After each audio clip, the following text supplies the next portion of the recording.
What if love binds reality together? What if love isn't just something we feel, but something we live within, the very logic by which existence holds together? Beneath everyday longings for connection and meaning lies a more elemental inquiry. Why does anything exist at all? Why does the world not collapse into silence and formlessness? What prevents the succession of moments from unraveling into incoherence? And perhaps most haunting of all, does time have a direction, a purpose, or are we adrift in a cosmos moving nowhere? To ask about love in this deeper frame is to ask these questions not sentimentally but structurally. Is love the force that says yes to being, that allows time to unfold rather than fracture? This is not theological comfort, it is metaphysical architecture. The claim is not that God feels love, but that love is how divine intent becomes temporal reality. If reality endures, if it coheres, connects, and continues, it may be because love is not ancillary to being, but its very condition. The following analysis does not begin with abstractions, but with a structure, one in which love operates not as emotion, but as the logic of existence itself. Through this lens, love is not what redeems the world after the fact. It is what makes the world, moment by moment, possible. God's love, understood deeply through the Hebrew concept ahavat, is far more profound than mere affection or emotional favor. Within the Torah's language and deeper logic, ahavat encodes a fundamental metaphysical reality. It is the active, intentional, and coherent unfolding of existence itself. This divine love is not passive. It is the very operation by which reality comes into being, sustains itself, and moves toward meaningful completion. Thus, it is intrinsically bound with the concept of time, not simply chronological passage, but purposeful, affirmational time infused with divine intent. Ahavat is therefore the temporal expression of God's engagement with creation, the active principle that animates existence, structures coherence, and impels reality toward fulfillment. By encoding a triadic pattern of affirmation, coherence, and drive, Ahavat reveals itself as the operative mechanism through which divine intent manifests in temporal reality, binding past, present, and future into a continuous and purposeful whole.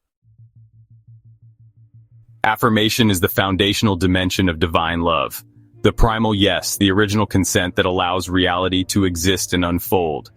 This affirmation represents God's active validation of existence itself, an initial divine permission for potential states of being to become actualized.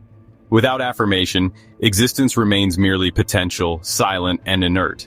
It is symbolized by the Hebrew letter aleph, representing silent unity, and the primordial creative act. Affirmation is thus not merely a positive feeling, but an active metaphysical stance, a deliberate decision by the divine to sustain reality moment by moment. It is precisely the divine acceptance and consent that anchors existence continuously in the present moment, actualizing all potential into concrete states of being, and enabling subsequent processes of integration and directional movement. Coherence, the integrative function of love, ensures that the multiplicity of existence does not fragment into chaos, but is woven continually into a harmonious and consistent unity. Represented by the Hebrew letter bet, which symbolizes a house or dwelling, coherence provides a relational space wherein differences can coexist meaningfully, allowing the system of existence to maintain its integrity over time. Coherence is thus the principle responsible for binding moments together, preserving identity through change, and correcting inevitable deviations and disruptions. By holding reality within a relational integrative framework, coherence ensures continuity, stability, and structural harmony across temporal progression.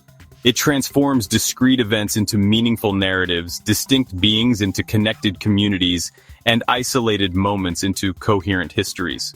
Without coherence, the universe would dissolve into incoherent fragments, incapable of sustaining purposeful existence.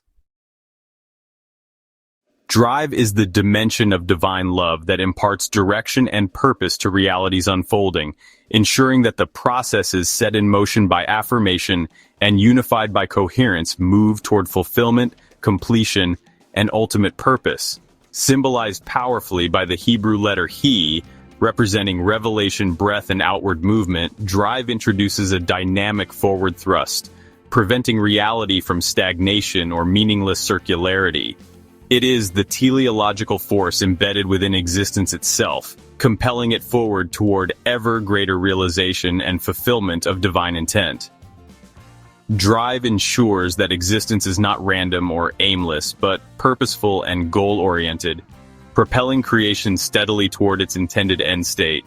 Thus, divine love, through drive, guarantees a meaningful future, sustaining hope, possibility, and continuous evolution toward completeness, ensuring the meaningful progress of creation's unfolding journey.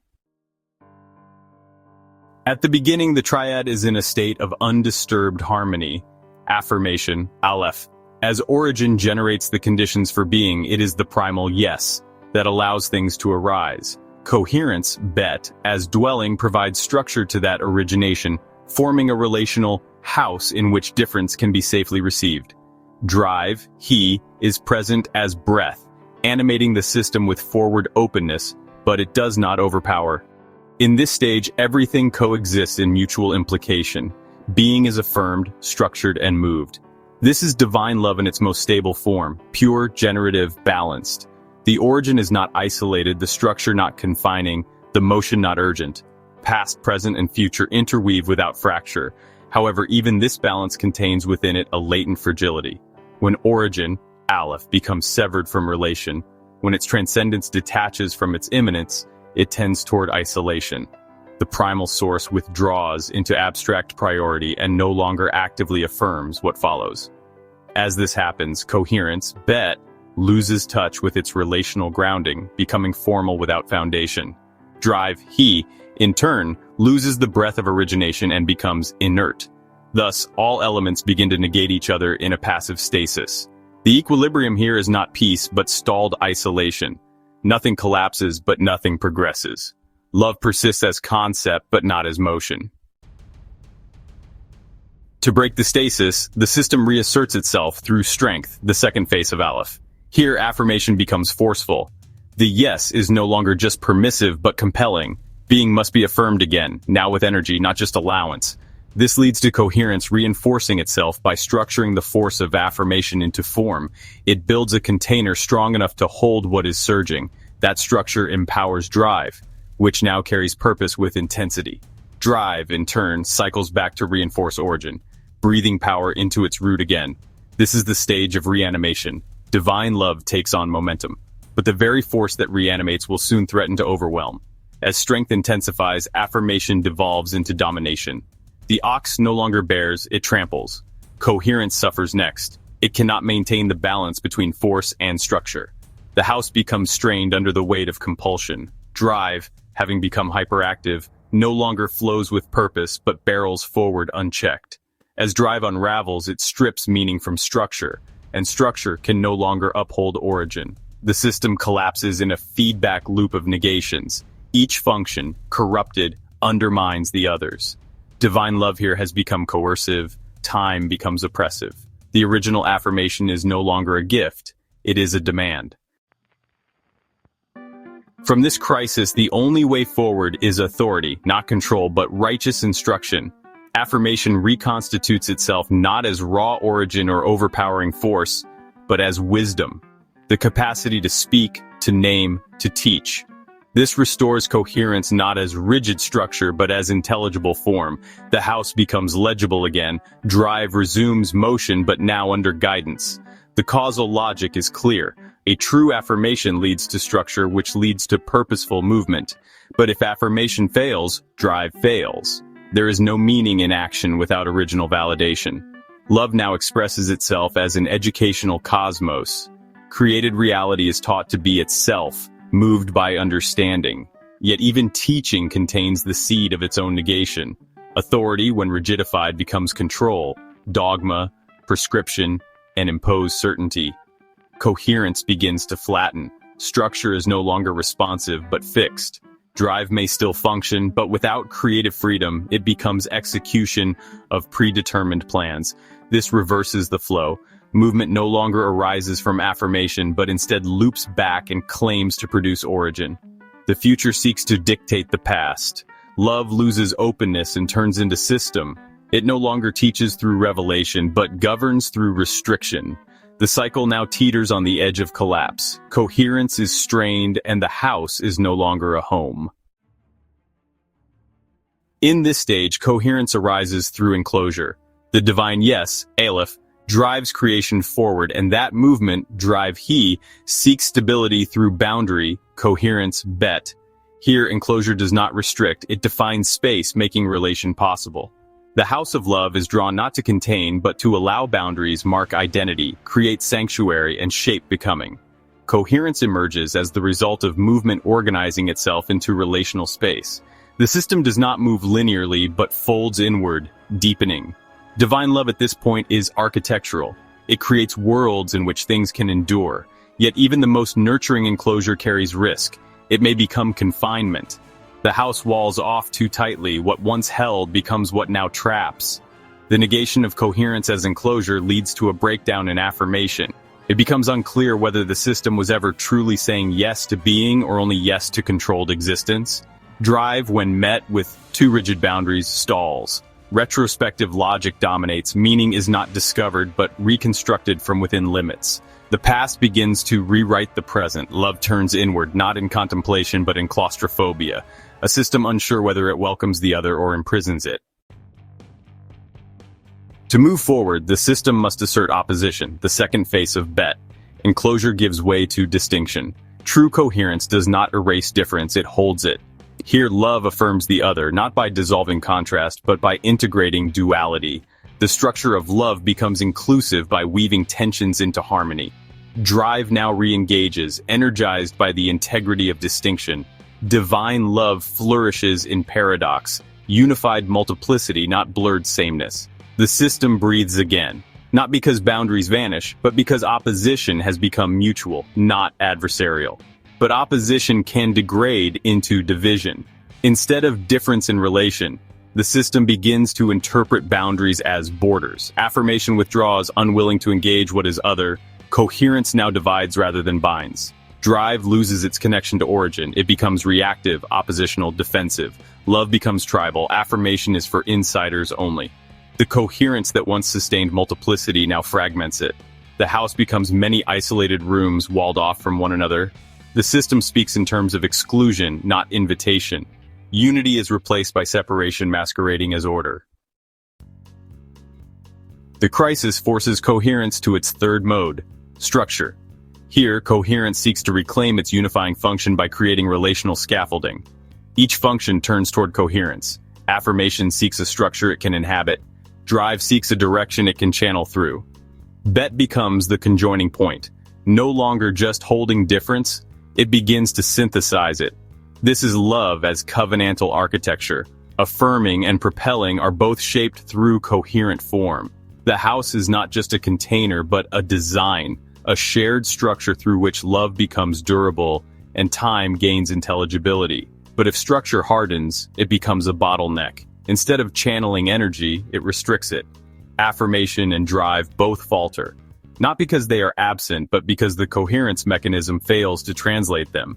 The structure is no longer responsive to the flow of being. It demands submission to form. The system chokes on its own internal logic. Coherence, meant to bind and uplift, now filters and reduces. The house of love becomes a bureaucratic machine. Movement stalls, affirmation collapses, and what remains is function without soul. The divine yes is still spoken, but now through grinding teeth. Here, drive asserts itself as opening, the aperture through which divine love becomes dynamic. This is not mere motion, but possibility. Drive allows the affirmed and structured system, Aleph and Bet, to breathe, move, and stretch toward what is yet to be. The system becomes mutually generative. Affirmation and coherence give rise to drive, but drive also re-energizes both. Love is no longer only sustaining and ordering, it is inviting. Opening makes time permeable. The future is no longer closed, but accessible. Divine love here is an ever-expanding symmetry where each pair of elements affirms the third in a fluid, self-balancing relation.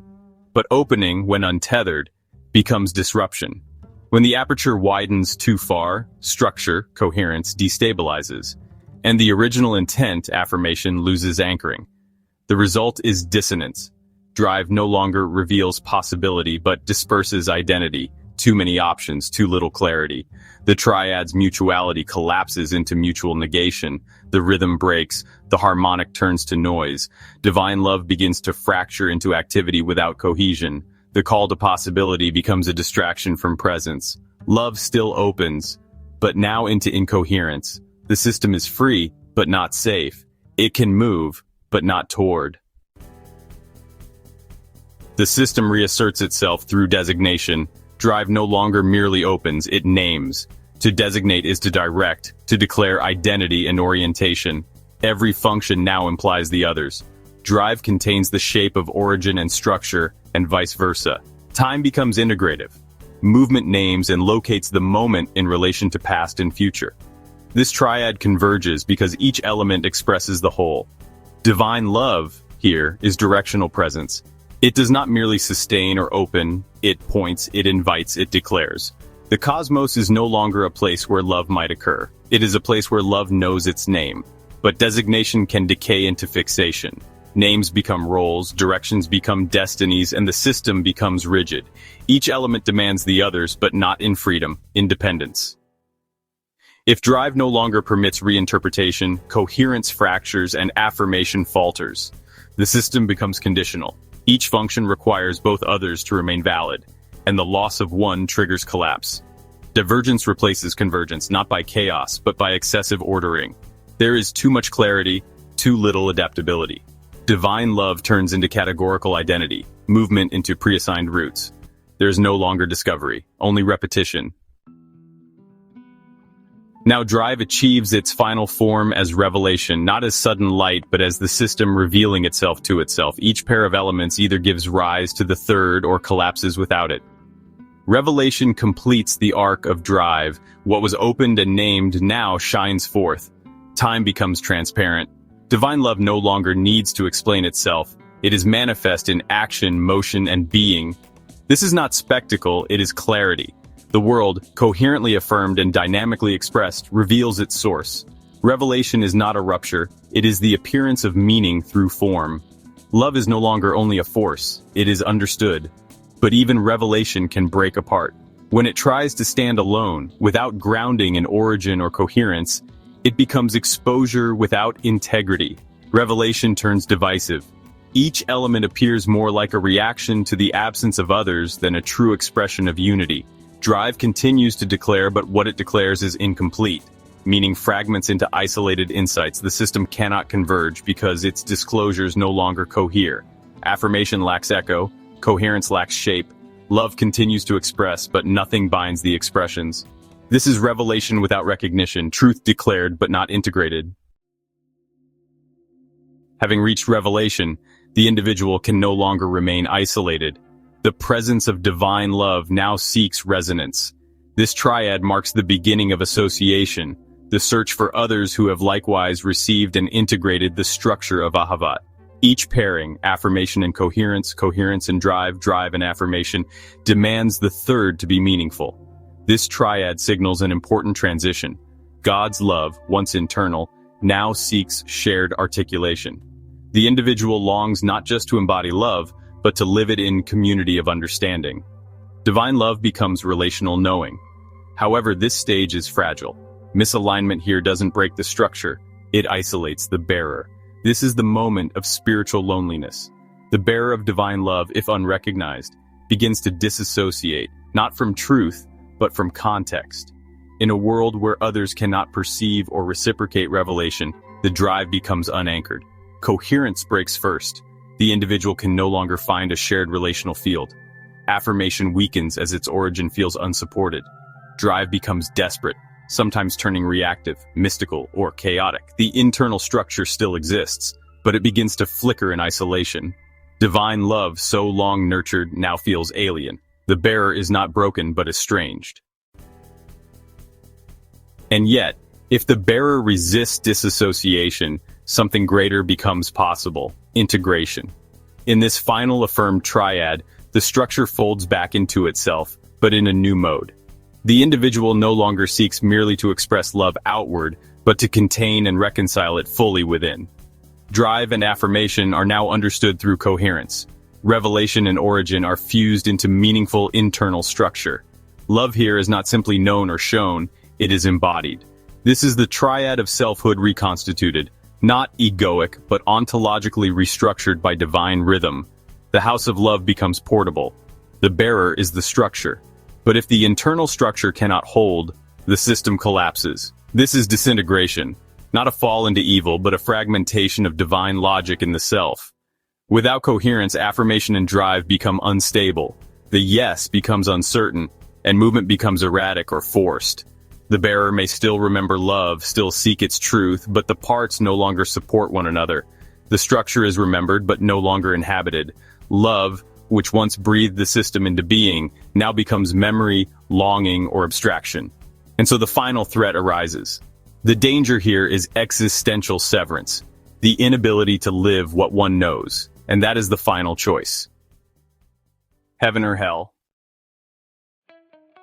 This inquiry has taken us through a progression, not simply of logic, but of life. From the boundless origination of being to the intimate, embodied call to awaken others. The triadic system of affirmation, coherence, and drive maps not just to metaphysics, but a spiritual topology. The question posed at the beginning, what if love is the very logic of reality, now stands answered not as hypothesis, but as structural revelation. The initial three-stage arc demonstrates the cosmic frame we initially established. At the beginning, divine love breathes the cosmos into being, not as sentiment but as structure. Through affirmation, reality receives its first yes. Through coherence, this yes takes shape. Through drive, the shape begins to move. Love here is cosmic grammar. It orders being, prevents collapse, and initiates direction. Yet even divine strength risks distortion. These early triads show how love must not just initiate but correct itself, recohere after overreach, reaffirm after breakdown. The second three stages address the human condition. From cosmos to culture, love enters the world of boundary, opposition, and relation. Human systems echo the divine architecture, but in the brittle medium of distinction. In these triads, love learns to live with difference, not to dissolve it, but to hold it well. This middle arc is deeply anthropological. It names the risk and necessity of structure, the danger of borders mistaken for barriers, and the possibility of covenantal life. Love here is structural wisdom, how relation survives through enclosure without becoming confinement. The third arc shows the interior journey from triad 7 to 9. The system then turns inward. Love becomes not just cosmic or cultural, but personal and revelatory. Drive, now matured, brings not only motion, but insight. Here, love becomes fully dynamic and reciprocal, not just sustaining, but self-aware. The individual no longer receives the structure, they become it. This arc is about embodiment and disclosure, the moment when divine logic is not only understood, but lived. It is the difference between knowing love and being love. The final two triads demonstrate that revelation demands resonance. The bearer of divine love cannot remain alone, not forever. The final triads mark a decisive transition from inner integration to relational activation. Love now seeks association and integration not for itself alone, but for others. These stages define the purpose of the whole system, not merely self-realization, but the awakening of others through the structural embodiment of divine logic. The final goal is not salvation in solitude, but communion through coherence. To carry love is to become its agent, its architecture in motion, its presence in another's becoming. Love is not a feeling, it is a function. At every level, cosmic, communal, personal, and integrative, love is what makes being possible. It affirms, coheres, and drives. It also stalls, divides, and collapses. The same logic that sustains creation can also betray it when corrupted.